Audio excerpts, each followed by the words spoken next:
कमाल आहे तुम्ही दोघींची. तुम्ही खुशाल इकडे हातडत बसलात आणि खात बसलात आणि मला बोलवायला सुद्धा नाही काय? आम्ही तुमच्याशी बोलायचं नाही असं ठरवलंय. बोलायचं नाही असं ठरवलंय का बुवा? काल पार्टीत तुम्ही प्रतापशी बोलला नाहीत. म्हणून बोलायचं नाही असं ठरवलंय. मग काय हरकत नाही. हे बघ, त्याची आणि माझी वेवलेन कधी जुळली नाही आणि कधी जुळणारी नाही, कळलं? अहो पण का? का म्हणजे काय? मला तो आवडत नाहीये. हे बघ, मी तुझ्या लग्नाला परवानगी देणार नाही, समजलं? अहो असं काहीतरी बोलू नका हो. तुम्ही नाही परवानगी दिली तर आई मला हे एंगेजमेंट मोडायला लावेल. हे बघ, अगं तू कशाला यांच्या परवानगीचं घेऊन बसलीस? तू करच कॅप्टनशी लग्न.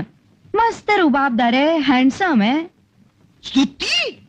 एका परक्या माणसाची चक्क माझ्या तोंडावर स्तुती? आणि काल तुम्ही त्या नाडकर्णी बाईची स्तुती करत होता ते? स्तुती करत नव्हतो. तू किती बावळट आहे तिला मी समजावून सांगत होतो. हिला कुठल्या बाईबद्दल बोलायची सोय राहिली नाही घरात. बोला ना, बोला, लांबून बोला. मी काय गळ्यात गळा घालून बोलत होतो काय? तेवढंच राहिलं होतं. एवढं केलं तुम्ही चाललं असतं. हिला बाई आहे का भुसनळा? काय नवरा आहे.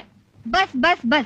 ताई, भाऊजी, 4 दिवस मी इथे मजा करायला आलीये आणि तुम्ही जर का असे सतत एकमेकांशी भांडणार असाल ना तर मी चालले निघून. ही तुझी बहीण, हिला सांग सारखा माझा संशय घेत असते.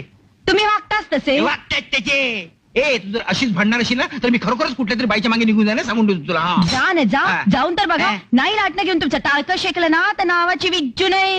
चले विज्जू, टाळकं शिकण्याच्या गोष्टी सांगते. लाटणं मोडेल. भांडकुदळ कुठली. मी भांडकुदळ का?